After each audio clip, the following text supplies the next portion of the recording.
যে ঘটনা ঘটেছে সোশ্যাল মিডিয়ায় একটি ভিডিও ভাইরাল হয়েছে, দেখেছেন যে একজন মহিলা এক ট্রেনের ভিতরে এক দাড়িওয়ালা এক বয়স্ক লোককে রীতিমতো টর্চার করেছে, তাকে মারধর করেছে এবং সেই নিয়ে গোটা সোশ্যাল মিডিয়ায় ভাইরাল হয়েছে। তার সত্যতা যাচাই করতে আমরা ফ্যাক্ট চেক করতে একেবারে মুর্শিদাবাদে চলে গিয়েছিলাম এবং সমস্ত কিছু আমরা ফ্যাক্ট চেক করে দেখেছিলাম যে মহিলাটি যে অভিযোগ করছিল যে তাকে তার ভিডিও গোপনে তুলছিল, সেই অভিযোগ সম্পূর্ণ মিথ্যা। এই বিষয় নিয়ে সরাসরি কথা বলবো পীরজাদা নওশাদ সিদ্দিকীর সঙ্গে, ভাঙড়ের বিধায়ক। ভাইজান, কি বলবেন বিষয়টা নিয়ে? দেখুন, ভিডিওটা দেখে রীতিমতো আমি শিহরিত হয়ে গেছি যে কি ভয়ঙ্কর পরিস্থিতির দিকে আমরা যাচ্ছি। মানে বিদ্বেষ কোন লেভেলে পৌঁছে গিয়েছে, এটা উত্তরপ্রদেশ রাজস্থানে আমরা দেখি, এটা বাংলাতে পৌঁছে যাচ্ছে। এই জন্য প্রশাসন কিন্তু ব্যর্থ।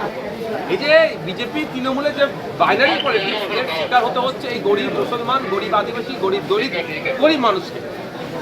এটা একটা ওই বিজেপি তৃণমূলের বাইনারি পলিটিক্সের শিকার। এবার প্রশ্ন হচ্ছে আমার সর্বপ্রথম, যদি এই ধরনের অপকর্ম কিছু করে থাকেন ব্যক্তিটি, তার বিরুদ্ধে আইনত ব্যবস্থা কেন মহিলাটি নিলেন না? এখনো পর্যন্ত কি মহিলাটি কোনো অভিযোগ দায়ের করেছেন? এক নম্বর। দ্বিতীয় কথা যেটা হচ্ছে, যদিও অন্যায় করে থাকে তার জন্য আইন, আদালত, বিচার ব্যবস্থা, পুলিশ প্রশাসন আছে, সেইগুলোকে উপেক্ষা করে কেউ আইন হাতে তুলে নিতে পারে না।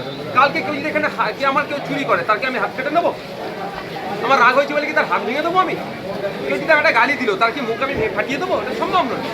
গালি বা অন্যায় যে কাজটাই করুন না কেন, তার জন্য তো আইন বিচার ব্যবস্থা আছে। তার দ্বারস্থ নয় যদি আমি আইনের ঊর্ধ্বে নিজেকে মনে করি, তাহলে এটা কতটা গভীর কাজ করেছে, এটা আমি চরম বিরোধিতা করছি। এরপরও আমি আবারও রিপিট করছি, দেখুন এই দাঁড়িয়ে মুসলমান, এতে আমি সিম্প্যাথির জায়গায় যাচ্ছি না। আমি যাচ্ছি একজন বয়স্ক লোক আর একজন যুবতীর বিষয় প্রসঙ্গে আসি। যদি সেক্ষেত্রেও একটু নমনীয়তা হওয়া দরকার, প্রশাসনের দ্বারস্থ হওয়ার দরকার ছিল। কিন্তু দুর্ভাগ্যের বিষয়, তৎক্ষণিক যে রিয়াকশন দিয়েছে, এটা আমি ভালো সিমটম দেখছি না। এটা বন্ধ হওয়া দরকার। যদি আমি রিপিট করছি, যদি লোকটি বয়স্ক লোকটি কোনো অন্যায় করে থাকে, তার বিরুদ্ধেও ব্যবস্থা গ্রহণ হোক, আমি এর বিরুদ্ধে করব। কিন্তু অন্যায় করেছে কি করে নেই, জাস্টিফাই করার দায়িত্ব তো আমার নয়, বা যে অভিযোগ করছে তার নয়। তাই এই জাস্টিফাই করবেন প্রশাসনের কর্তারা।